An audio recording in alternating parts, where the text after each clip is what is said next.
Ooh, what's up YouTube fans? Today we'll take a look at the DX9 Red Storm, or their version of a Masterpiece Scale Sideswipe. Thanks to J.R. Ochoa, I got to take a look at this. Now I do have my own copy coming, but it came a little bit late. I actually might end up here tomorrow, but since he was having it first, I asked if he could borrow it, so thank you J.R. for allowing me to take a look at your copy. Now I am pretty excited because it's nice to see another company back in the MP game. DX9 makes good stuff. I'd say they're kind of a mid-level. They're not the best MP company, but they're not the worst either. They make good quality stuff. I have a bunch of DX9 in my collection. And most of them are carbots, so I was excited for this. Now, out of box, you do have to install the rear view mirrors. They come like this. There's a flat side, so find the flat side. You want the flat side on the bottom, and then there's a curved side. That should go on the top. You're going to plug them in right here. There's a little slot. So you can get it plugged in like that. And you should have it kind of straight across. Looks like that. And then same for the other side. Just make sure you push them all the way in. They should sit basically flush with the vehicle. But that does look pretty nice. You do have a feature here. You can open up the headlights. There's a little tab to get your finger underneath. Just be careful with the paint, but beautiful silver headlights, pop-up headlights. That's really cool. I know in pictures and in video, the blue headlights kind of threw me off because they should be, translucent or gray. But having it in hand, I don't mind it. Die-cast wheels with rubber tires. It does roll nicely on those wheels. Initially I had one of the rubber tires was getting in the way, so you might have to adjust it, but little black piece there. Orange for the taillights. The spoiler does have these little pieces on the back. I don't mind those. This center joint, it is a little bit on the ugly side. I will say in hand I didn't mind it as much. It is right in the center, but because it's red, it kind of just melds in with the figure. So I don't mind it too much. Bottom is pretty clean overall. Really good looking vehicle mode. And for a quick size comparison, there it is next to the Takara Masterpiece Blue Streak and the Magic Square version of Optimus Prime. And it does fit in nicely. Nice carbot size, pretty much identical to the Takara size. And then here it is with Optimus. It fits in well with that Masterpiece scale. And for a comparison, I think people want to see, there it is next to the Takara MP Plus Anime Sideswipe. And it does look quite a bit different in terms of the styling. Now, I am planning to do a full comparison of these two, so I don't want to spend too much time here. But they definitely took a different approach to the vehicle mode, especially that blue on the headlights makes a big difference. All right, now let's get this guy transformed into robot mode. It is a relatively simple transformation, but there's a couple of parts to watch out for. You are bending plastic on a few places. I did have a tiny little paint scrape right there. If I hadn't pointed out, you would have noticed it, but right there on the roof, there's a little paint scrape. So you do want to be careful with this, but let's get started. We'll start on the bottom. We're going to pull out on these tires. They're pegged in on the back on the white peg and the black peg on the front. So get both pegs out. Then we can come to the top, fold this up out of the way. We're going to pull this rear bumper off. There's two tabs underneath that you're unpegging. The first time you do this is going to be very tight. Now that I've done it once, I've transformed this once, that comes out pretty easily from there. So get this separated.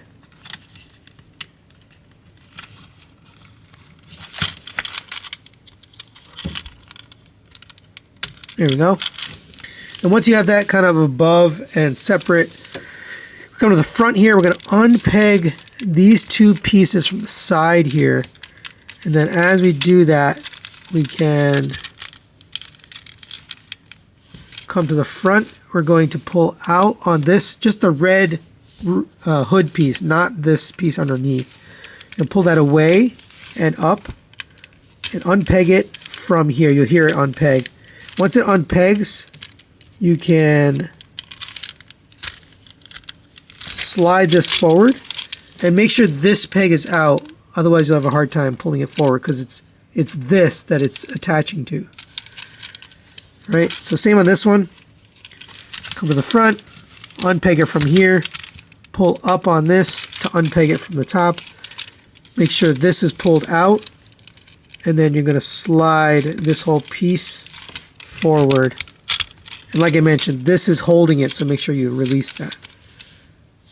All right, so it should be looking like this. You can unpeg these two pieces. This one already came unpegged, you can see. This one came loose. When you go back into vehicle mode, though, I want to show you. There's a peg that holds this, and then inside there's a peg that pegs into the side of the head. And I only noticed that on the second transformation, so you got to get both of those out. Same with this one. Unpeg this. And now that that's loose, oh, and I moved this thumb, I'll move that later. Now that that's loose, we can lift up on all of this. And you got to get this separated from here. So you can see there's two tabs there. So you want to get all of this separated. You need to clear all this front stuff in order for this to lift.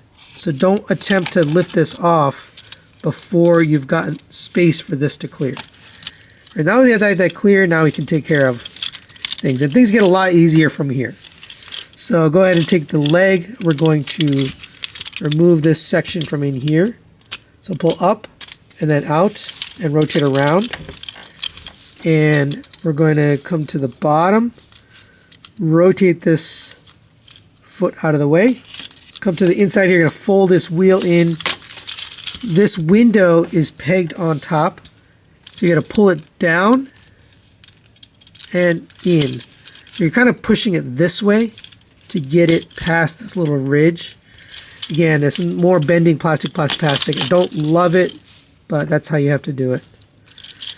We can rotate this up a little bit, and this is another spot where bend plastic to get this past here. There really is no other way. You have to do it. It does fit underneath, but it's just not the best feeling in the world.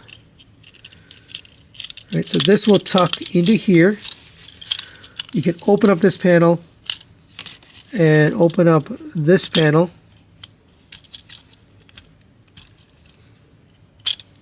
There you go.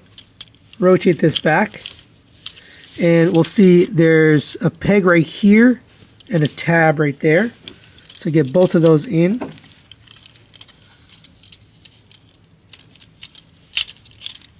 Just line those up, and there's one down here as well. So make sure you get all three of those in at the same time. There we go. And the rear view mirror fits right in between there. So that's how it goes together. Come to the front, you're going to rotate the foot down. So that's one leg all done. So go ahead and do the same thing on the other side. It is exactly the same. So I'll do it off camera and I'll be right back. All right, now that we got the legs taken care of, we can take care of the upper body. So we're going to come to these arms here, and these are going to pull down. And here's that tab I was talking about that goes into the side of the head.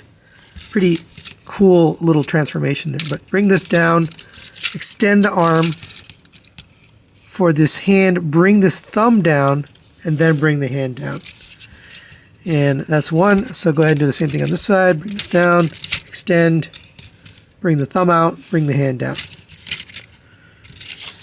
Come to the back here. You're going to push this little piece through. That's the center of the chest. So make sure it's all the way out. It's this little red piece right here. Make sure it's straight too. Right, the red piece right there. Then we can take all of this and take care of this backpack piece. So rotate this forward.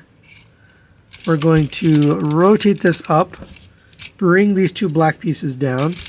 And this is where instructions would be helpful, because this doesn't come with any instructions. It comes with a QR code to take you to Touch Toys, our Touch Toys, something like that.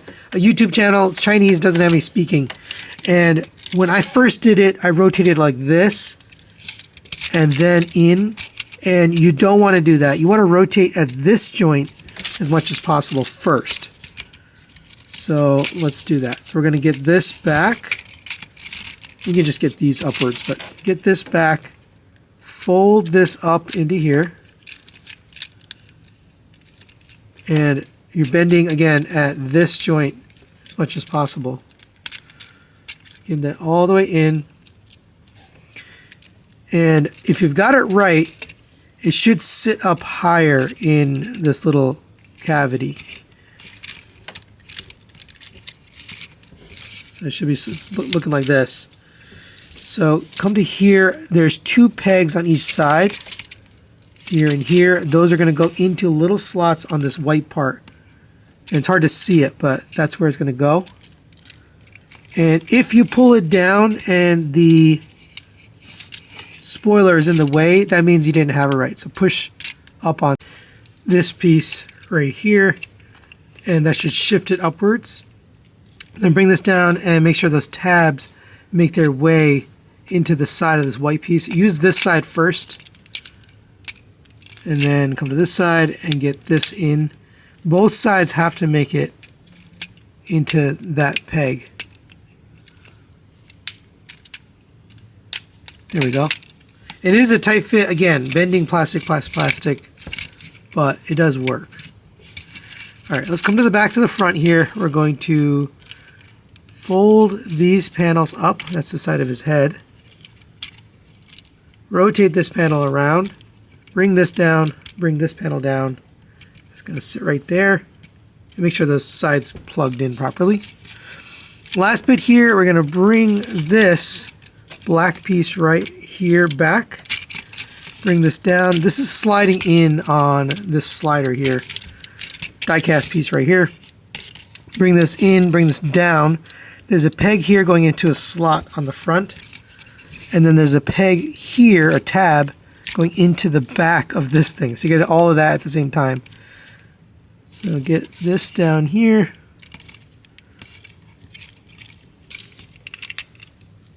There we go. And then get this top one up here. And then do the same thing here.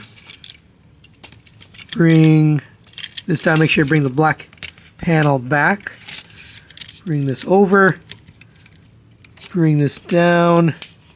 If the centerpiece doesn't line up, line that up so that it's flush with the other 2 pieces.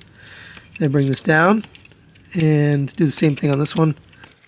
And you can push up on this tab, and if you're not getting it, just push up on that, and that'll go in there. All right, come to the top here. These 2 panels are going to tab into these red pegs, which are actually the back of the spoiler.